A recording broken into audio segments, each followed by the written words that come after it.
सभी भक्तों को राधे राधे। जय माता दी। आप कैसे हैं आप सबका पूजा विद प्रिंस चैनल में हार्दिक स्वागत है। आज मैं आप सबको नवरात्रि की माता रानी के स्वागत में कलश स्थापना की 9 दिन की पूजा और पाठ के बारे में सारी जानकारी देने वाला हूँ। तो जो भी इस बार पहली पहली बार नवरात्रि कर रहे हैं वो इस वीडियो को पूरा देखिए, आपको सारी जानकारी आज मिलने वाली है। आज आपको सारी विधि मिलने वाली है पूजा करने की। तो चलिए शुरू करते हैं। सबसे पहले जो भी आपको नवरात्रि में पूजन करनी है वो सामग्री आप एक दिन पहले ले आइए। पूजन में सामग्री क्या क्या लगेगी वो मैं आपको बताता हूँ। कलश लगेगा मिट्टी का।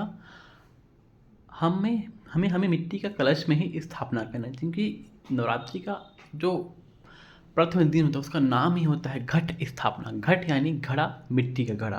तो हमें मिट्टी का कलश लेना चाहिए और उस पर एक ढक्कन मिट्टी का वो ले लेना चाहिए। माता के लिए आप भोग में आप जो भी मिठाई फल इत्यादि ले लीजिए। पूजा की सामग्री ले लीजिए, आता है पैकेट में वो। और लाल चुनरी, माता के लिए माला आदि, सुपारी, पान, जौ, ये सब नवग्रह बनाने के लिए ये सब चीज़ें। और हवन के लिए सामग्री आम का लकड़ी, कपूर, घी, बत्ती। और आप अखंड जोत जलाना चाहते हैं तो अखंड जोत के लिए बड़ा दिया ले लीजिएगा और बड़ा बत्ती आता है वो ले लीजिएगा। और आपको घी से जलाना है तो घी, और तेल से जलाना है तो तेल ले लीजिएगा। इतनी सी सामग्री ले लेनी है आपको, ज़्यादा कुछ सामग्री नहीं लेना है। मैं आपको बहुत ही आसान तरीके से और बहुत अच्छे तरीके से आज मैं आपको पूजा की संपूर्ण जानकारी देने वाला हूँ, जिससे आप बिना पंडित की सहायता से भी आप अपने भी तरीके से कर सकते हैं। आप पंडित जी को बुलाना चाहते हैं तब तो और अच्छा है और उत्तम है। फिर आप पंडित जी के हिसाब से भी सामान ले सकते हैं। उसके बाद आपको क्या करना, आप इन सब चीज़ों को एक दिन पहले ही, 1-2 दिन पहले ही ला कर रख लीजिए। और जो घड़ा लिए हो ना, घड़े में एक दिन पानी भर कर रख दीजिए, कहीं वो घड़ा लीकेज तो नहीं है। क्या है ना, मिट्टी का घड़ा कभी कभी लीकेज कर रहा है, जिससे सारी पानी निकल जाएगा तो आपका पूजा निष्फल हो जाएगा। क्योंकि फिर एक बार घट स्थापना करने के बाद आप उसे दोबारा खोल कर भी नहीं देख सकते। इसलिए आप 1-2 दिन पहले ही उसे ला कर रख लीजिए और उस पर पानी भर कर एक दिन के लिए रख दीजिए। अब आपको पूजा कैसे करना है। आपको माता रानी का चौका जहाँ भी लगाना है, जहाँ भी लगाना है मतलब नहीं, माता रानी का जो चौका है वो आप ईशान कोण में लगाइए तो और अच्छा है। उत्तर और पूर्व के कोने में लगाइए। और माता रानी का जो मुख है वो दक्षिण की ओर नहीं होना चाहिए। और आप माता रानी का मुख उत्तर की ओर भी ना रखें, क्योंकि आप जब पूजा करेंगे तो आपका मुख दक्षिण की ओर हो जाएगा। तो आप माता रानी को पश्चिम या पूरब की ओर रखें, जिससे आप पूजा करने में आपको कोई दिक्कत नहीं होगा। ठीक है। उसके बाद आपको एक साफ़ चौका लेना है, उसे साफ़ कर लीजिए, पोंछ लीजिए। उसके बाद आप माता रानी को जहाँ भी रख रही हैं वहाँ सबसे पहले आटे और हल्दी से चौका पूर लीजिए। आटे और हल्दी का प्रयोग ही करना चाहिए, क्योंकि ये सुख, समृद्धि और वैभव को बढ़ाने वाला होता है। घर में सुख, समृद्धि और धान्य को भरने वाला होता है, इसलिए आप आटे और हल्दी का चौका पूरने में अवश्य प्रयोग करें। उसके बाद चौका पुरने के बाद उस चौके के ऊपर चौका रखें।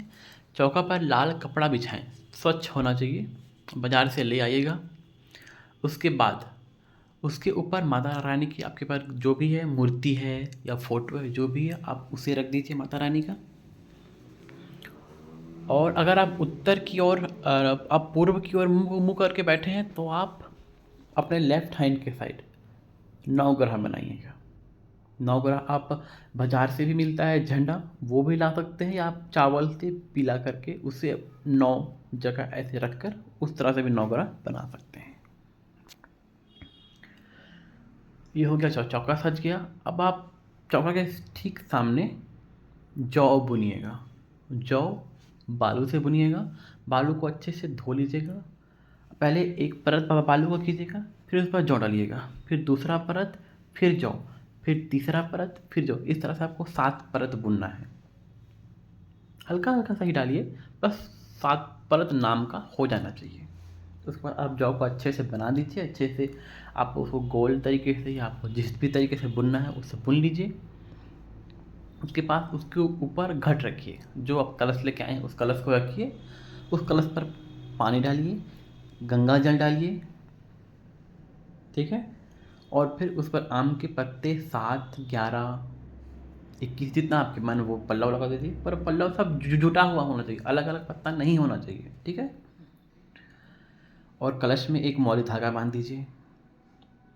फिर उसके बाद जो आप ढक्कन लाए हैं कलश का, उस ढक्कन में चावल भर कर रखिए और चावल के ऊपर नारियल को भी लाल कपड़े में लपेट कर उस पर मौली धागा 7 बार बांध दीजिए और फिर उस कलश के ऊपर रख दीजिए। ये हो गया, आपका पूजा की तैयारी हो गया है, माता रानी का चौका लग गया है। अब आपको चालू कैसे करना है। आप सब सामग्री लेकर आइए पूजा पाठ का, सिंदूर, चंदन, मौली धागा, चुनरी, भोगा, जितना भी सामग्री पूजा पाठ में आपको चाहिए, फूल, देवी फूल खास करके होना चाहिए। माता रानी को दुर्वा नहीं चढ़ेगा, दुर्गा जी को दुर्वा ना चढ़ाइएगा, ठीक है। माता रानी को दुर्वा नहीं चढ़ता है। अक्षत चावल सब लाकर रख लीजिए, गंगा जल से अपने आप को स्वच्छ कर लीजिए, आप स्वच्छ कपड़े स्नान ध्यान करके बैठ जाइए और एक दीपक जलाइएगा माता रानी के सामने आप, और वो दीपक को डेली जलाइएगा। आप छोटा रखिए दीपक या बड़ा रखिए दीपक, वो आपकी मर्जी है, पर एक दीपक पूजा करते वक्त भर वो दीपक जलते रहना चाहिए। आप उसको साइड में चौकी के ऊपर ही रख दीजिए, राइट साइड। लेफ्ट साइड तो आपने नवग्रह बनाया है, तो राइट साइड दीपक जला दीजिए और उस दीपक को प्रज्वलित कर दीजिए, ठीक है। अब इस तरह से आपने दीपक जला लिया। अब इसके राइट साइड वो दीपक को जला दीजिए माता रानी का नाम लेकर, और एक आसन बिछा लीजिए, आसन को प्रणाम करके बैठिएगा, ठीक है। अब हाथ में सुपारी लीजिए, 1 रुपये का सिक्का लीजिए, एक दुर्वा लीजिए, दुर्वा कलश में डाल सकते हैं, दुर्वा लीजिए, अक्षत लीजिए, पुष्प लीजिए और थोड़ा सा जल लीजिए, और उस जल में गंगा जल मिला हुआ होना चाहिए।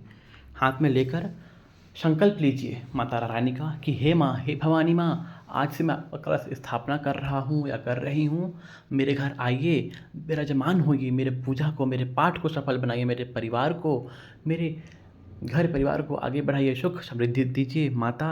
आज से मैं आपका व्रत रहूँगी। अगर आप 1 दिन का व्रत रखती हैं तो आप 1 दिन का व्रत का संकल्प लीजिएगा, मतलब शुरू का और अष्टमी के दिन का। और आप 9 दिन का व्रत रखती हैं तो 9 दिन का व्रत का संकल्प लीजिएगा। इस तरह से माता रानी का आह्वान करके माता रानी को बड़े प्रेम भाव से बुलाकर उस कलश में इन सब चीज़ों को डाल दीजिए, थोड़ा सा जल और डालिए, और अब उस कलश को, जो चावल और जो नारियल रखा है उसके साथ उस कलश को ढक दीजिए। अब उस कलश को आप 9 दिन तक ना हिलाएंगे और ना ही खोल कर देखेंगे, क्योंकि इसमें माता रानी और समस्त देवी देवता में विराजमान हो जाते हैं।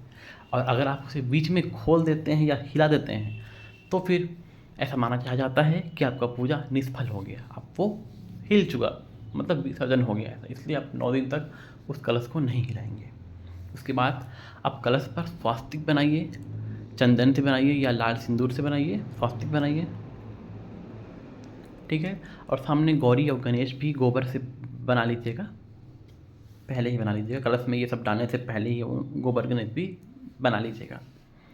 उसके बाद फिर माता रानी को गोबर गणेश से ही सबसे पहले पूजा कीजिएगा। पहले गौ गणेश से जल छीटिएगा, फिर कलश के ऊपर जल छीटिएगा, फिर माता रानी के ऊपर जल छीटिएगा, फिर दूध है तो दूध छीटिएगा सब जगह, दही है तो दही छीटिएगा, शहद है तो शहद छीटिएगा, इस तरह से सब जगह छीट दीजिएगा। और अंत में एक बार जल से फिर माता रानी को स्नान कराइएगा, फूल की सहायता से पानी छिड़क कर। उसके बाद माता रानी को चंदन लगाइए, सिंदूर लगाइए, कलश में भी लगाइए, गौरी गणेश को भी लगाइए, फिर वस्त्र पहनाइए। आप माता रानी के जो लाल चुनरियाँ हैं वो माता रानी को पहनाइए, और कलश पे एक मौली धागा तोड़कर चढ़ा दीजिए, गौरी गणेश पर भी मौली धागा तोड़कर चढ़ा दीजिए, वस्त्रम समर्पयामि करके। अक्षत छीटिए, पुष्प जो आपके पास वो पुष्प चढ़ेगा, माता रानी को लाल पुष्प अर्पित कीजिए। फिर माता रानी को जो भोग में आप लाए हैं मिठाई फल वो भोग लगाइए। फिर पान का बीड़ा माता को भोग लगाइए, पान, सुपारी, इलायची, लौंग, इलायची ये सब माता रानी को भोग लगाइए। फिर माता रानी को धूप दिखाइए, माता रानी को दिया दिखाइए। फिर हवन कीजिए, हवन में आम का लकड़ी आप जो लाए हैं, हवन सामग्री जो लाए हैं उससे आप हवन कीजिए। अब बिना पंडित की सहायता से कर रहे हैं तो आप हवन सबसे पहले गणेश जी को याद करके हवन किए, स्वाहा कीजिएगा, फिर माता रानी के नाम से स्वाहा, दुर्गा माता के नाम से स्वाहा, काली माता के नाम से, जो भी आपको देवी माता के देवी देवता सबका भी जिसका भी आपका मंत्र आता है या माता रानी का नाम आता है उनके नाम से आप स्वाहा स्वाहा करते जाइए। ऐसा आप 21-51 बार कीजिएगा। और फिर अंत में एक भोग के रूप में जो भी आप लाए हैं केला, फल, मिठाई, वो उन सब चीज़ों को डाल दीजिएगा। और फिर लास्ट में पान का पत्ता में उन सब चीज़ों को जो जो भी है सामग्री उन सब चीज़ों को एक साथ डाल दीजिएगा और फिर पानी घुमा दीजिएगा। माता रानी को कहिएगा, माता रानी मेरा हवन पूजा पाठ भी स्वीकार कीजिए। इस तरह से आप बिना पंडित की सहायता से बिल्कुल आसान तरीके से भी आप माता रानी को अपने घर में बुला सकते हैं। और मैं आपको गारंटी देता हूँ, अगर आप जिस विधि से मैं बताया हूँ उस विधि से अगर आप पूजा करते हैं तो ऐसा हो ही नहीं सकता कि आपका माता रानी ना आए। आपको माता रानी एक ना एक बार स्वप्न में या फूल गिरने के सहारे किसी भी तरीके से आपको माता रानी एक बार माता रानी दर्शन अवश्य देंगी। अगर आप पूरे मन से पूरे भाव से माता रानी को आपने बुलाया है तो वो एक बार आपको दर्शन अवश्य ही देंगे। ठीक है, इस तरह से आप पूजा कीजिएगा। आप बिना पंडित की सहायता से भी माता रानी का 9 दिन पूरे प्रेम भाव से पूजा पाठ कर सकते हैं। उसके बाद आपको अष्टमी को और नवमी को फिर पूजा करना है। अष्टमी को क्या करना है, अष्टमी को माँ दुर्गा को एक नारियल फोड़ना है। माता रानी के सामने आप नारियल चढ़ा दीजिए और नारियल को माता रानी के सामने ही फोड़ दीजिए, क्योंकि माँ दुर्गा महाअष्टमी पूजा कीजिए और माता रानी को कोई विशेष अच्छा भोग लगाइए। उसके बाद अब नवमी को भी माता रानी को पूजा पाठ कीजिए और माता रानी को दिन खीर, पूड़ी, छोले जो भी आप बना सकते हैं, हलवा पूड़ी सब माता रानी को भोग लगाइए। हवन में भी डालिए उन सब चीज़ों को, भोग को। और फिर कन्या का पूजन कीजिएगा। कन्या का पैर धोइएगा, कन्या को महावर लगाइएगा, कन्या को तिलक लगाइएगा, कन्या को भेंट स्वरूप कुछ दीजिएगा।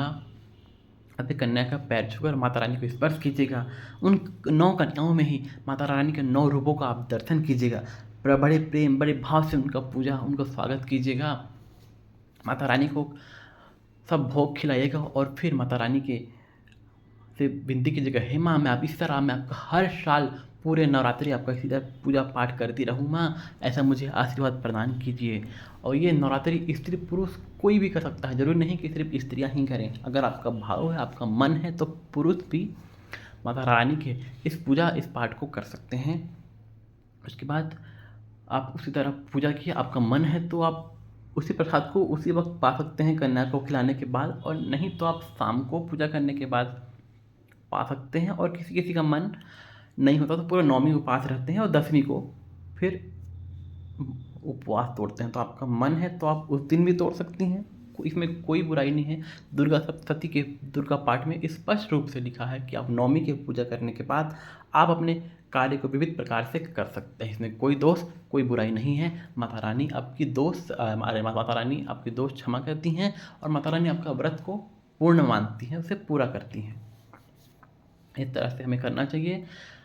माता रानी का हवन के बाद माता रानी का आरती कीजिएगा। आरती करने के बाद अगर आपका मन है तो आप दुर्गा चालीसा कीजिए, आपका मन है तो दुर्गा सप्तशती कीजिए। पर दुर्गा सप्तशती की कुछ विधि होती है, वो मैं आपको बाद में बताऊंगा, या आप किसी से पूछ लीजिएगा। इस तरह से आप माता रानी को इन 9 दिन में पूरे श्रद्धा भाव से स्वागत कीजिएगा, माता रानी की पूजा कीजिएगा। और माता रानी से पूजा करने के बाद गलती स्वरूप क्षमा भी मांगिएगा। अगर माता से हमसे कुछ गलती हो जाए तो उसे माफ़ भी कर दीजिएगा। और आप माता रानी को श्रृंगार चढ़ाना चाहते हैं तो आप श्रृंगार भी चढ़ा सकते हैं। श्रृंगार में चूड़ी, सिंदूर, बिंदी, साड़ी और आपकी जो भी आपका सामर्थ्यता है उस हिसाब से आप सोना चांदी जो भी हो आप माता रानी को चढ़ाइएगा। और माता रानी से कहिए, माँ इस तरह मैं आपका श्रृंगार पूजा पाठ करते रहूं, ऐसा माँ से प्रार्थना कीजिएगा। और उस श्रृंगार को भी 9 दिनों तक वहीं माता रानी के चरणों में चढ़ा रहने दीजिएगा। 9 दिनों के बाद ही उसे उठाइएगा, पहले नहीं। इस प्रकार आप माता रानी को श्रृंगार कीजिएगा, माता रानी को सिंदूर लगाइएगा, माता को टीका लगाइएगा, माता को वस्त्र पहनाइएगा, चूड़ी पहनाइएगा, जो भी आपके पास है वो सब माता रानी को श्रृंगार स्वरूप पहनाइएगा। और आपका श्रृंगार करना कब है, आप अगर प्रथम दिन करना चाहते हैं तो उस दिन करिए, नहीं तो लेकिन माता रानी का श्रृंगार पंचमी को होता है तो आप पंचमी को श्रृंगार कीजिएगा, तो वो सर्वोत्तम माना गया है। और आप प्रथम दिन से माता रानी को चुनरी पहना दीजिएगा और फिर पंचमी को इन सब चीज़ों का श्रृंगार कीजिएगा। और फिर जो आप माता रानी को चढ़ाएँ हैं, आप उसे नवमी को जब माता रानी का जब उठाएँगे, चौकी को हिलाएँगे विसर्जन करने के लिए, उस वक़्त उन सब चीज़ों को एक थाली में, एक परात में निकाल लीजिएगा और जो कलश का जो नारियल है उसे भी रख लीजिएगा और उसे माता रानी से प्रसाद स्वरूप माँगिएगा। हे माँ, हे माता रानी, मैं जब तक रहूँ सुहागन रहूँ। ऐसा आपने गाना सुना है, माता रानी से प्रार्थना कीजिएगा। मैया जब तक रहूँ मैं सुहागन रहूँ, इतना सा मुझको वरदान दो। ऐसा माता रानी से प्रार्थना कीजिएगा। उसके बाद उसको सुहागन स्त्रियाँ प्रसाद स्वरूप उसे घर में धारण कर सकती हैं, पहन सकती हैं और नवमी के दिन फिर माता रानी को प्रणाम करके माता रानी से गलती भूल चूक माफ़ी मांगकर माता रानी को चौकी को हल्का सा हिला दीजिएगा। माता रानी को थोड़ा पानी छीट दीजिएगा और माता से कहिएगा, हे माँ, मैं विसर्जन कर रहा हूँ, जो कुछ भी गलती हुआ हो, भूल चुका हो, उसे आप माफ़ कीजिएगा। आपकी बेटी आपका बेटा समझकर और मेरे घर में सदैव विराजमान रहिएगा। ऐसा कहकर माता रानी का विसर्जन कीजिएगा। उसके बाद माता रानी को अपने पूजा घर में रख दीजिएगा। कलश का पानी को सारे घर में छीट दीजिएगा माता रानी का आशीर्वाद स्वरूप, प्रसाद स्वरूप, और जो थोड़ा सा और जो पानी बचे उसे तुलसी जी में डाल दीजिएगा। और उसके बाद फिर सारी चीज़ों को प्लास्टिक में इकट्ठा करके तालाब में या जहाँ भी विसर्जन होता है वहाँ उन सब चीज़ों को, जौ को, फूल पत्ती सब वहाँ विसर्जन कर दीजिएगा। इस तरह से ये आपका नवरात्रि का विधान है 9 दिन का पूजा करने का। और हाँ, और अगर आप सिर्फ प्रथमी और अष्टमी को व्रत रह रही हैं तो आप 9 दिन तक लहसुन प्याज नहीं खाएंगी। खाना खा सकते हो लेकिन लहसुन प्याज नहीं। इस चीज़ का भी ध्यान रखिएगा। और सुबह शाम नित्य स्नान करके ही माता रानी का सेवा कीजिए। जिस तरह सुबह सेवा कर रही हैं उस तरह शाम को भी सेवा कीजिएगा। ठीक है, मैं आशा करता हूँ आप सबको ये वीडियो बहुत अच्छी लगी हो, और वीडियो अच्छी लगी तो इसे लाइक करें, शेयर करें, सब्सक्राइब करें और ज़्यादा से ज़्यादा लोगों को शेयर कीजिए ताकि वो भी नवरात्रि के इस आसान से तरीके से नवरात्रि का व्रत और नवरात्रि की पूजा विधि कर सकते हैं और माता रानी से अपना मनचाहा वरदान पा सकते हैं। अपना ध्यान रखिए। माता रानी आपकी हर इच्छा, हर मनोकामना पूर्ण कर दें। चैनल को सब्सक्राइब कर दीजिएगा। सभी भक्तों